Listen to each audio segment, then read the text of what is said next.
Apenas comunicar a vocês que o ministro da Justiça e a vice-presidência da República foram incumbidas pela presidente Dilma de encontrar fórmulas legislativas que pudessem não só atender às situações emergenciais, especialmente do estado do Rio de Janeiro, mas também que pudéssemos aprimorar a legislação com vistas a prevenir para o futuro acidentes dessa natureza.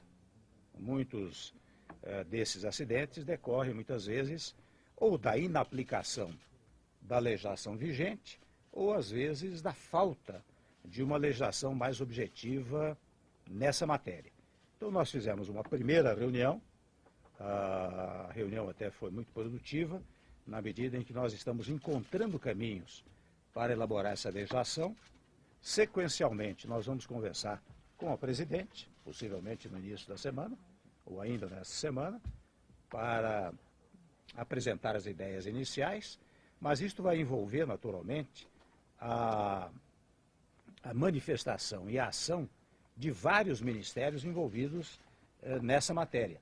Porque, eu volto a dizer, não será apenas para o enfrentamento do momento atual, mas será para prevenir acidentes no futuro. Então, nós vamos depois, possivelmente, fazer novas reuniões com vários ministérios e, ao final, elaborar a legislação, seja por emenda constitucional, alguma coisa por medida provisória, outras talvez por ato administrativo, que serão formalizados logo, quem sabe, na semana que vem. O Código Florestal ganha prioridade nesse sentido? Não entrou na nossa discussão ainda aqui o Código Florestal, que é uma matéria que está no Congresso Nacional, não é? É preciso aguardar a reabertura dos trabalhos lá no Congresso para que a discussão se dê lá. Agora, por exemplo, foi tratado. Já na abertura do ano legislativo?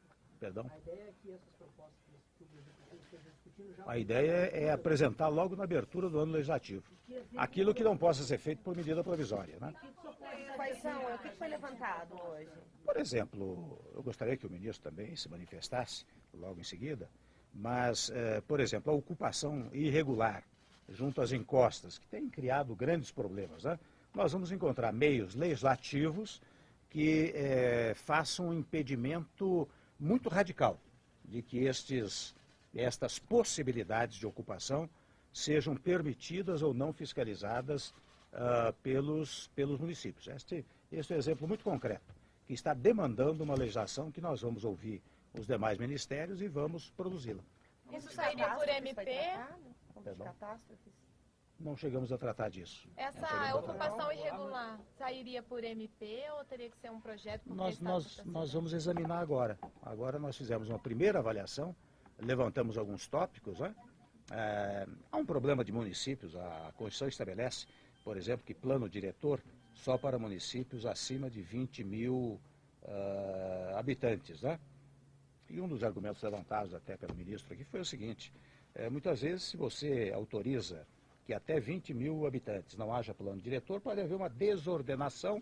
Quando tiver 20.001, é preciso plano diretor. Mas aí a questão já está desordenada no município. Só para dar um exemplo, né? Muito possivelmente nós venhamos a propor alteração desse dispositivo constitucional. Quem já está, presidente, nessas encostas, o que acontece? Vamos ouvir o ministro. Então, primeiro, muito pouco a complementar em relação ao que está mudando.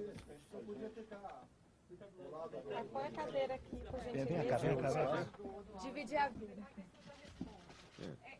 Eu sou o vice do vice. É uma lei que também não vem sendo cumprida nem para os municípios que têm mais de 20 mil habitantes, né? Uma lei que não tem sido cumprida. Bom, primeiro, muito pouco a complementar em relação ao que disse o senhor vice-presidente da República.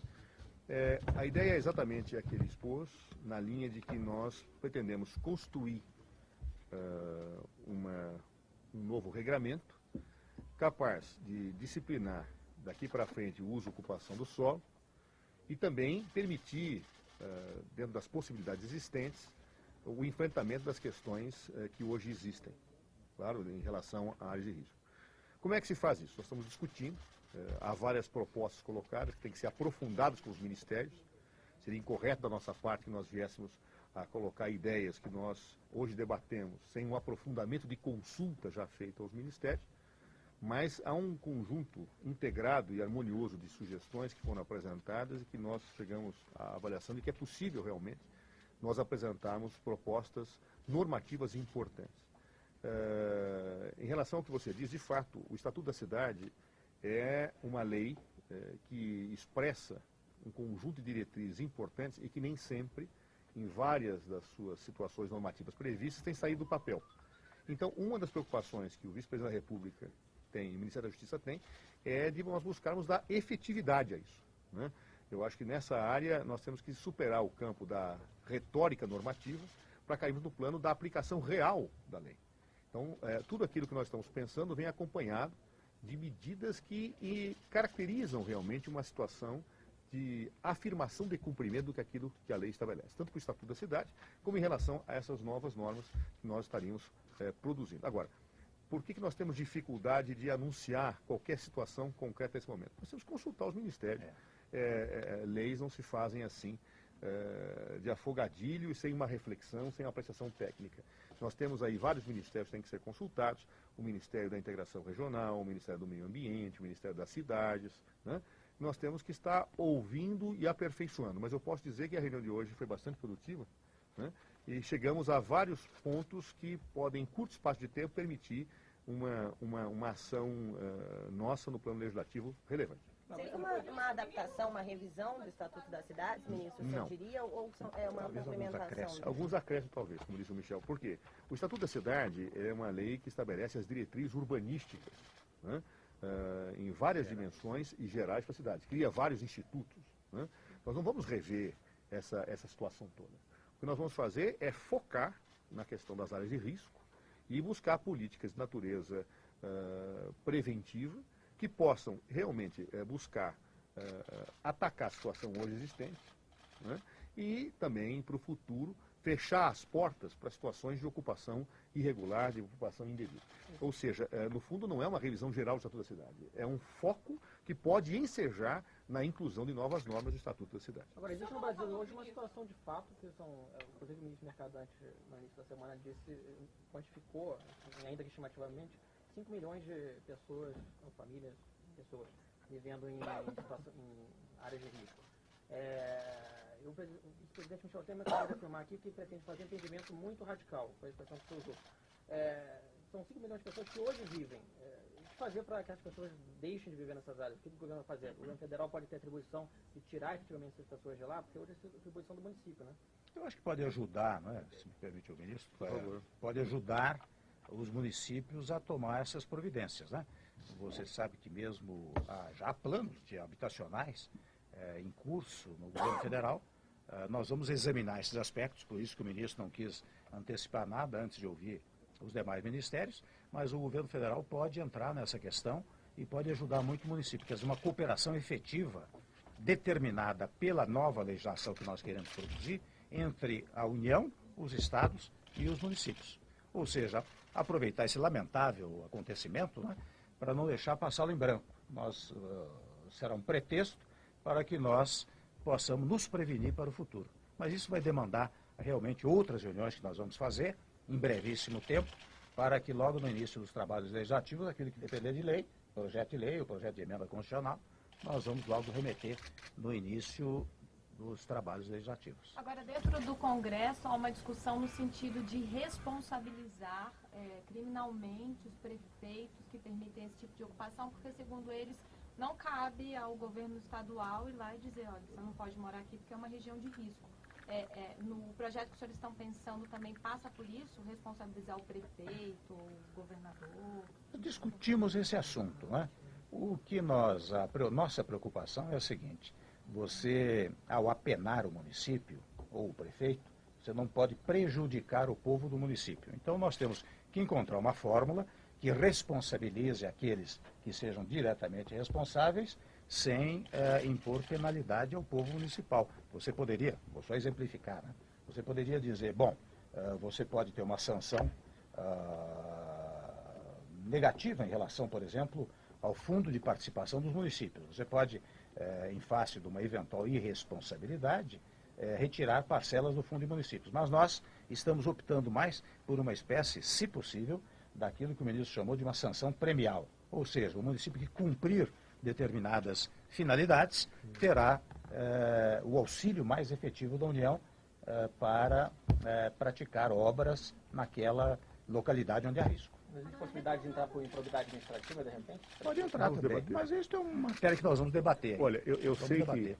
que tanto eu como o vice-presidente podemos estar desapontando muitos de vocês que gostariam de hoje mas ter eles estão situações sendo concretas. cautelosos, Agora, né? é preferível desapontá-los agora para não desapontarmos a população mais tarde, que nós precisamos ter ideias bem elaboradas, bem encadeadas e bem definidas e consultadas com outros ministérios. Então, isso. quer dizer, qualquer situação que nós colocássemos para você agora seria precipitada, seria incorreta, do ponto de vista da seriedade do tratamento dessa matéria. Ministro, a gente vê moradores insistindo em permanência. Nós fizemos uma reunião muito rápida ontem, o presidente da República, o vice-presidente havia nos pedido, a Secretaria de Assuntos Legislativos fez uma rápida consulta aos outros ministérios para que nós pudéssemos ter um panorama de sugestões.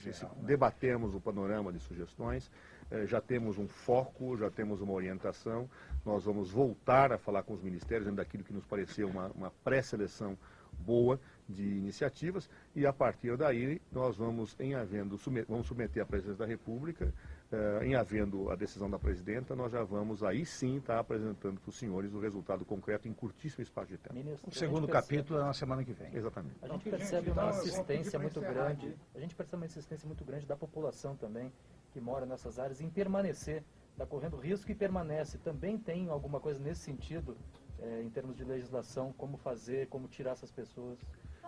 Veja, há uma situação que é a situação de fato que está dada hoje. Existem programas emergenciais que estão sendo implementados pela União em relação com o Estado do Rio de Janeiro, com as prefeituras. Isso é uma realidade que está posta para o que está sendo enfrentado emergencialmente no Rio de Janeiro.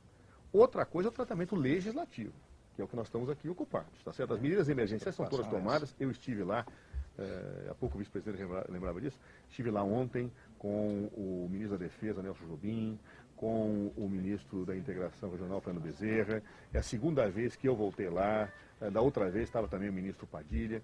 Nós fizemos o possível, Amanda, presidente do Roncef, para que a União desse todo o apoio às ações que estão sendo feitas lá. O governador Sérgio Cabral e o próprio vice-governador Pezão nos falaram que a coisa está indo bem dentro das possibilidades que estão dadas.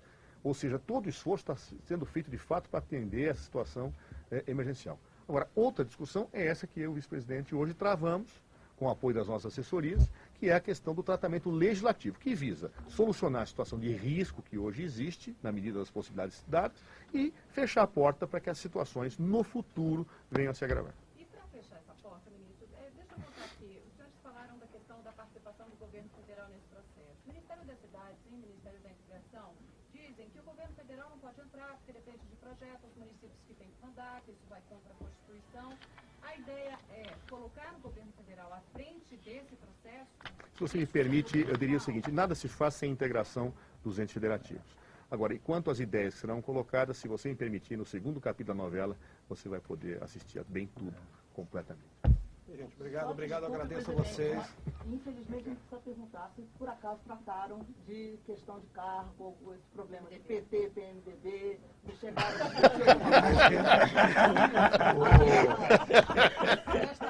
Vou fazer blague, né? O ministro da Justiça disse que vai entregar todos os cargos do Ministério da Justiça para o PMDB. E eu vou entregar todos os cargos da vice-presidência para o ministro da Justiça. Já estamos sentados aqui na cadeira próxima. Mas essa guerra ainda vai longe, presidente? Não. Não há guerra. Essa guerra é de algodão. Só se atira Olha, algodão. muito francamente, a reunião de hoje foi o símbolo do entendimento dos nossos dois partidos, porque não discordamos em absolutamente nada. É verdade. Obrigado, gente. Obrigado. Pareça. Semana que vem. Eu vou sair. Cumprimento aqui ao ministro. Vou acompanhar.